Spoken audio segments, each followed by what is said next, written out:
welcome to the Brian Onrea podcast. I'm Brian Onrea. Thank you for rocking with me, you know what I'm saying? I think this is episode 40, I think. I'm not sure. I'm not sure what episode it is, man. It's been a minute though, you know what I'm saying? It's good to be back, man. It's been a while since I've dropped an episode of the podcast, but if you follow me on social media, you know I'm always posting content every day to encourage and motivate you. My main goal is to put positivity out in the world, you know what I'm saying, to put positive energy out in the world. On this podcast, I'll talk about a lot of current events, a lot of current topics, but I'll always try to put a positive spin on things, you know what I'm saying? I never want to be messy, gossipy. If I talk about something in the news, it's to lift them up. I'm not talking about people to bring them down, you know what I'm saying? And I try to stick to that in all that I do. But if you do follow me, man, I think it's Onrea11 on TikTok, Brian Onrea everywhere else, you know what I'm saying? If you follow me on social media, man, I'm always speaking to my audience every single day because I love y'all. I want to see y'all do great, you know what I'm saying? And speaking of things that I love and things that are great, I love good music, man. So let's get into some of the new music, man. I've been talking about the Eminem album, The Death of Slim Shady. You know, that album has been highly, highly anticipated. You know what I'm saying? We've mentioned it ad nauseum from the moment it was announced. We talked about it here on this podcast, and it finally came out a couple weeks ago. I think it's a very, very, very dope album. First of all, production credit. Eminem produced a lot of the album himself with, I think, Louis Resto, I believe is his production partner. But he's got a lot of the production on there. Of course, Dr. Dre has production credits on there. Denon Porter's on there. Don Cannon, Q Beats, and some other producers that I'm kind of escaping me right now in my mind. But he's got a lot of dope production on there. You know what I'm saying? Now the album is a concept album. It's called The Death of Slim Shady. If you've been following Eminem, you know that Slim Shady is Eminem's alter ego. Slim Shady is the one that talks really crazy and reckless about people. Slim Shady is not politically correct. Slim Shady says offensive things and doesn't care about the repercussions from them. You know what I'm saying? Somebody blowing their horn riding by, you know what I'm saying? But anyway, Eminem, you know what I'm saying, doesn't care about none of that. I mean, Slim Shady doesn't care about none of that. Eminem is more mature. Eminem, Marshall Mathers, as a man, he's 50 years old now. He's raised daughters to be wonderful women in society. So he doesn't rock with all that crazy, reckless talk. He's a responsible human. So it's inevitable that Eminem wants to put Slim Shady to rest because Slim Shady keeps getting him in trouble. You know what I'm saying? Even the album cover is a picture of Slim Shady being zipped up in a body bag. So Eminem released a statement the day before the album came out saying that the album was meant to be listened to in sequence, in order, because it's a concept album. And there's several skits on there. And the album starts off, you know, him rapping crazy. And then at the very end, near the end, the song Guilty Conscience 2 comes up where Eminem and Slim Shady are talking to each other. I'll get into that later. Let me just rewind a little bit. The album starts off with the song Renaissance, which is a very, very dope record. Eminem is rapping his butt off on this song. He's just going crazy, you know what I'm saying? Lyrically, like he's showing everybody why he's so dope, you know what I'm saying? In the song, he talks about how people criticize the great artists. And he mentioned, you know, people will say Kendrick Lamar album didn't have any bangers, or J. Cole's Might Bleed Later was whack, or Lil Wayne's album was whack. And y'all might find something wrong with 36 Chambers, which is Wu-Tang's debut album, which is an undeniable classic. I don't know how you can have any kind of criticism of Enter the 36 Chambers by the Wu-Tang Clan. And that's Eminem's point. But a lot of blogs been popping up saying, oh, Eminem's dissing Kendrick Lamar. And they've been creating content around that where he's clearly not dissing Kendrick. He's clearly saying this is what people say about the greats. You know what I'm saying? But people wanted to make content around even the thought of Eminem dissing Kendrick Lamar. You know, Eminem and Kendrick Lamar are both up under Dr. Dre.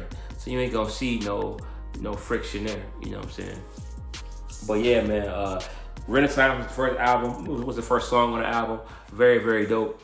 The song Habits was dope. Trouble was dope. Brand New Dance was a funny song, you know what I'm saying? A funny classic like Eminem record with a weird little waltzy kind of beat, you know what I'm saying? Really dope. Evil was dope. Now, Antichrist was my favorite song on the album, you know what I'm saying? His name is Marshall. He's the Antichrist.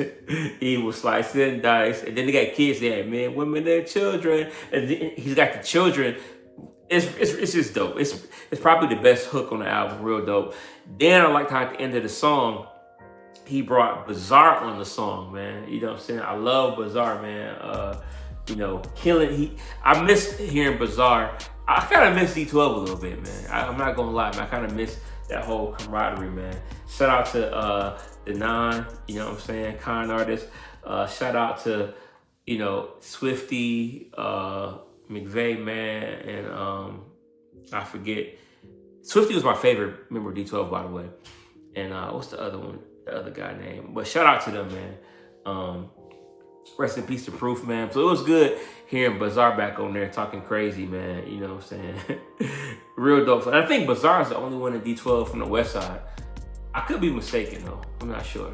I know Eminem, the Nun, they are from the East Side. Proof and all that East Side. But I know Bizarre from the West Side. I don't know about Swifty, McVeigh, and those guys. But anyway, it was good to hear Bizarre on Antichrist. That's my favorite song. Now, those of you out there that's getting all up in arms saying, oh, Eminem is making Antichrist, it's metaphorical. He don't literally mean he the Antichrist. You know what I'm saying? Like, listen, y'all people that call Jay-Z Hove, I don't want to hear y'all say nothing. Because Jay-Z called himself Hove and y'all call him Hove. And you want to say that's a metaphor. So don't give me no mess about that, man. Antichrist is a dope song, man. Fuel with J.I.D. Dope song. I do think the hook for Fuel could have been a little bit, it's not a bad hook, but I think that Jid came on there rapping crazy. Eminem's rapping crazy on there. I thought the hook could have been a little bit better, but it's still a real dope record, man, Fuel. But I think Fuel could have it could have been one of them ones, you know what I'm saying? And then, of course, towards the end of the album, Guilty Conscience 2 comes on. Now, a lot of us were expecting it to be Dr. Dre and Eminem going at it again. So that was a little disappointing that Dre wasn't on the song, but it was still very dope because you had Slim Shady versus Eminem. They were going at it, you know what I'm saying? Then, of course, the conclusion of the record, Eminem killed Slim Shady, you know what I'm saying? Because Slim Shady had him kind of tied. I don't want to spoil it. You listen to it. And then after that, there's some of course, Toby is on there. Toby with Big Sean and Baby Tron, which they killed that record lyrically. Again, a little bit of criticism. I thought the song was really dope, but the song, if they had more drums in the song, it would give the song more listenability. Is that even a word? Listen, the replay value would be higher if they had some drums in there. But because it's not a lot of drums in there, you don't want to replay it. Whereas if someone got some drums, it'll just replay over and over again. And I think that kind of ruined the song. It didn't ruin it. The song is still excellent, but it would have made it more better if they would have had some drums in there. And Tobey Maguire got bit by a spider. See, me, it was a go. And you just could rock with it, you know what I'm saying? With some dope drums. But, you know, that's just my criticism of that song, man. Real dope song. And then, of course, the album ends with some sentimental songs. Temporary, where he's talking about, you know, if he passed away, what he would say to his daughter, Haley, you know what I'm saying? And somebody save me, with a Jelly Roll sample on there. Very, very, very dope records, man. Now, some people believe that, like, if you play the album in reverse, it's Slim Shady actually killing Eminem. I don't know about that, man, but it's really intriguing, you know. I think it's dope that Eminem has a whole concept album to begin with. Very, very dope. I think Eminem needed that in his catalog, something different, you know what I'm saying, whole concept album. And like I said, he's rapping his butt off the whole album. So I'll get the album 2 thumbs up, man. 4.5 out of 5 mics, you know what I'm saying. I'll give it 9 out of 10, you know, on the rating. You know what I'm saying? Very, very, very dope. A couple minor criticisms of it, but overall, man, this is a very, very dope album, man. I think Music to Be Murdered By, his last album, was really good. This might be a little bit better than that. I don't know, though, because Music to Be Murdered By was a really, really dope album. So, you know, I saw Elliot Wilson post that this was his best album since Recovery. And I don't know, man, because Music to Be Murdered By was real dope. So either way, real dope album, man. Shout out to Eminem. It did 290K the first week, which is pretty big, you know what I'm saying? A good first week. So it's well on its way to being gold and platinum. I wish nothing but the best to Eminem, man. I think we gotta respect our legends, man. I saw something where it's like Eminem is good for like clicks. If you mention Eminem, you're gonna get clicks. Even me, like I'm talking about Eminem, his album, and I'm gonna make these into little bite-sized, like little shorts for YouTube or TikTok. It's gonna do well because people love Eminem content. But I think if you're using people for content, at least use them for good. Like I'm talking positive about Eminem, so I don't feel guilty about like using him for content because I genuinely got positive things to say about him.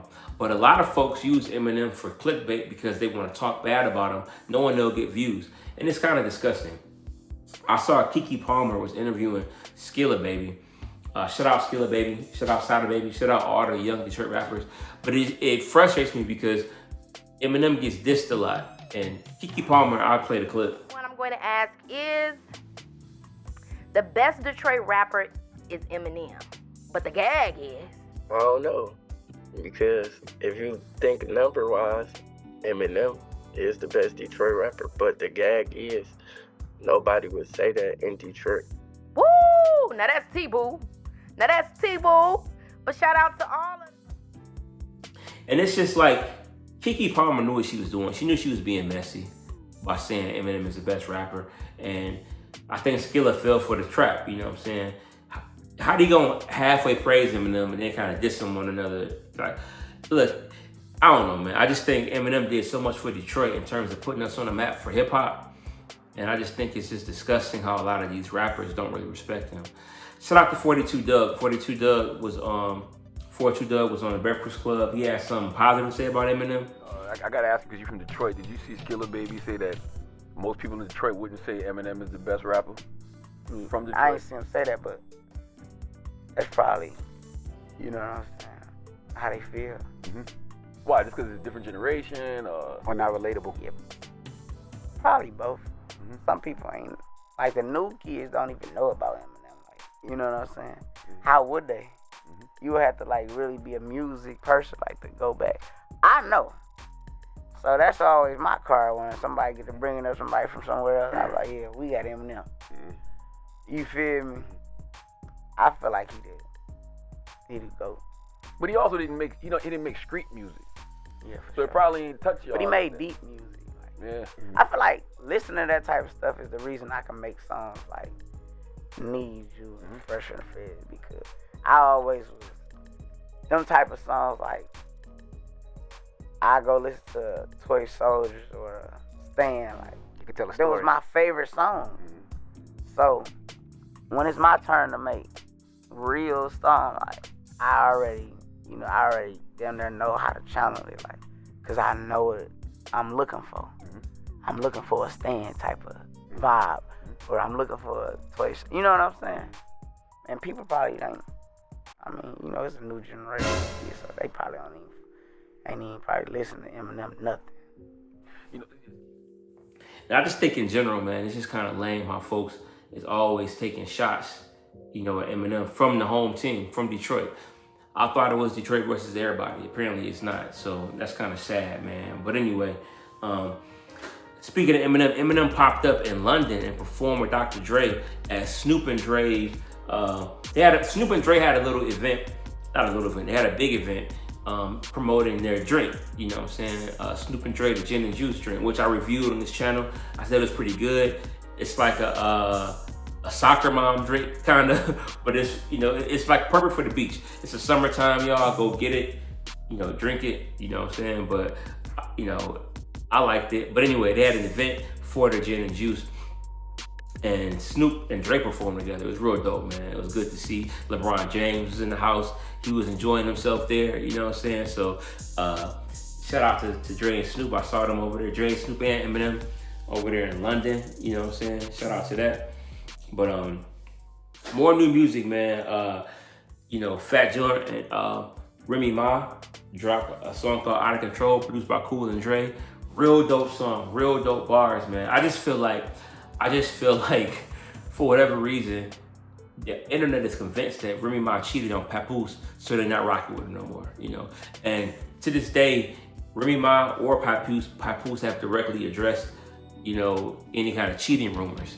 Obviously they're going through something because they're not posting each other no more. But yeah, I think it's funny how people think they know somebody's business. We don't know what's going on with Remy and Papoose. They could be just playing all of us. They could be together behind the scenes, who knows? But it seems like she's not getting the credit she deserves because she went off on this song. The song is dope, but people just, I don't know, not feeling it for whatever reason. Of course, Kendrick Lamar, Not Like Us, is still blowing up. It's back to #1 on the Billboard. It's been in the top 10 on Billboard Hot 100 singles since it came out. You know what I'm saying? Now it's back to #1 because the video came out. Kendrick Lamar put the video out on 4th of July. Crazy video, man. And it's funny because, Team USA basketball is getting ready for the Olympics, and they were playing a game, and the microphone caught Steph Curry saying, man, they still playing this song? Like Steph Curry's getting tired of them playing the song, you know what I'm saying?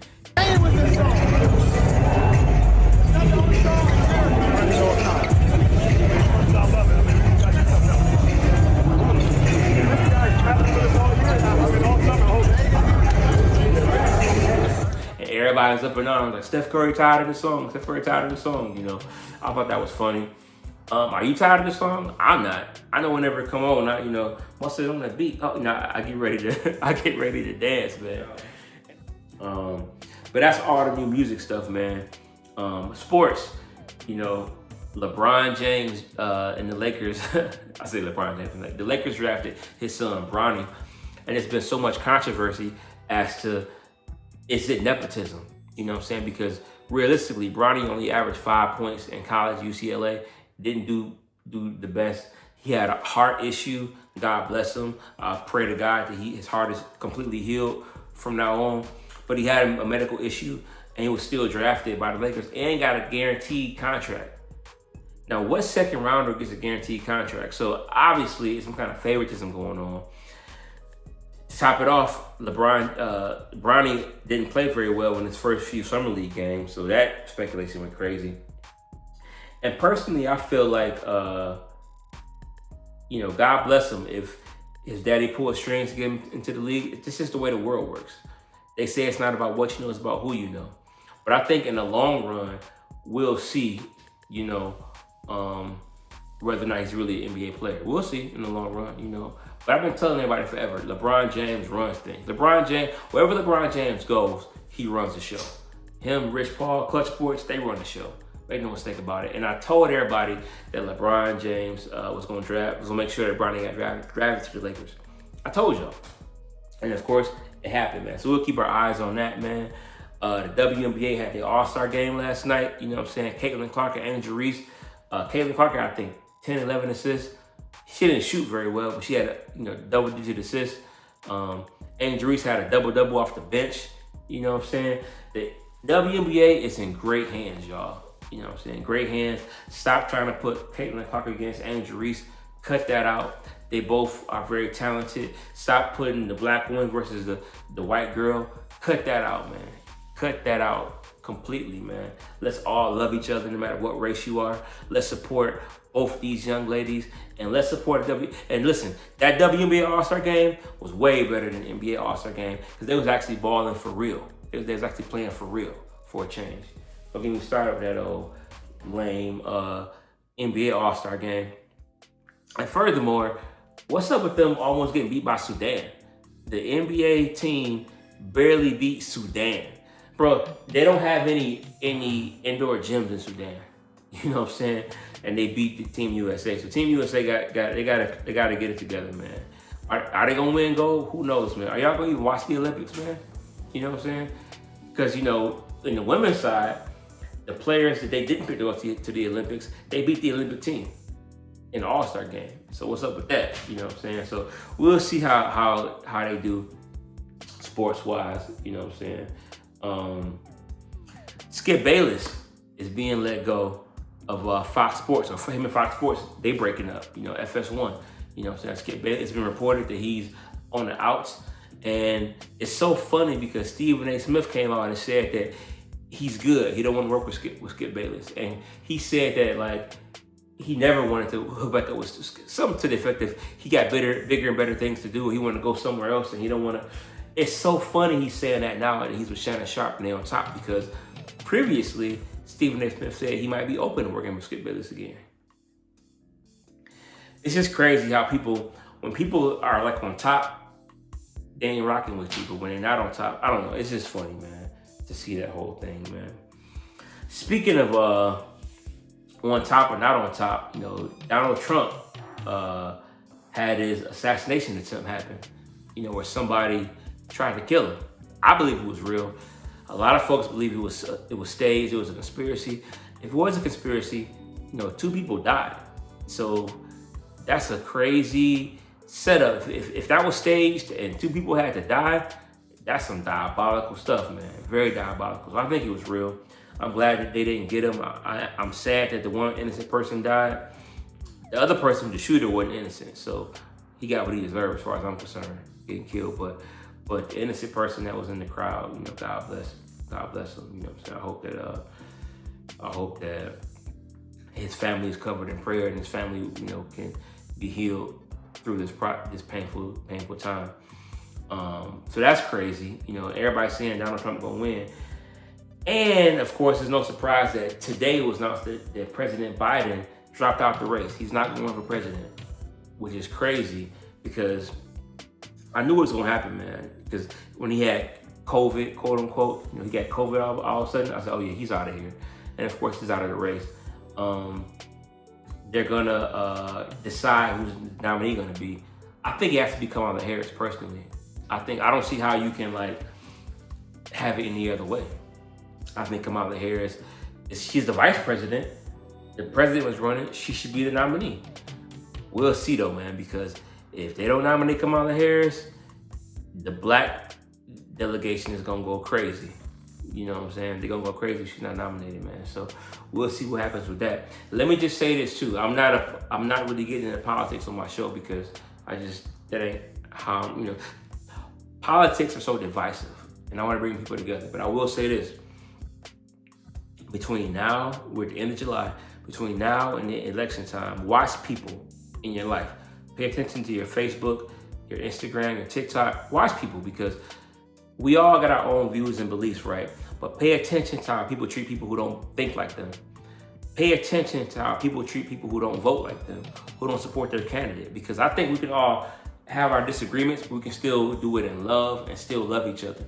People who spread hate because of who you vote for, watch those people. I know me personally, I'm watching everybody. If those who are hateful to, let's say you're a Democrat and you are so hateful to Republicans who are supporting Trump, I'm watching you. Let's say you're a Trump supporter and you are hating anybody that's not supporting Trump and saying crazy, mean, racist, evil things, I'm watching you. And I don't want nothing to do with none of y'all, period. I'm all about positivity and unity. And I might talk about who I support and who I don't support. I might get into that a little bit as we get closer to election time. But just know that, I still love you. You can support, Kamala Harris, Donald Trump, as long as you are sincere in your beliefs and you are a decent human. Okay, whether I agree with you or not, it's fine. And we can debate though. I'm up for a cool debate, even a little mild argument. We can debate stuff, but afterwards we can still shake hands, hug each other, and know that we both want what's best for the country. We all have different ideas about what's best for the country. I might believe this is best for the country. You might believe that, but we both love our country though. We're both patriots, right? So let's just disagree in love this season, but watch those who are evil and divisive. Listen, it's good versus evil. If you're just a bad person, man, and you just spitting out evil, hatred because somebody don't vote like you lame, and I want nothing to do with you, man. On that note, man, that's the end of the podcast, man, for today. Be back soon. I love y'all. Thank you for tapping in. You know what I'm saying? Have a good one. I'll see y'all next time.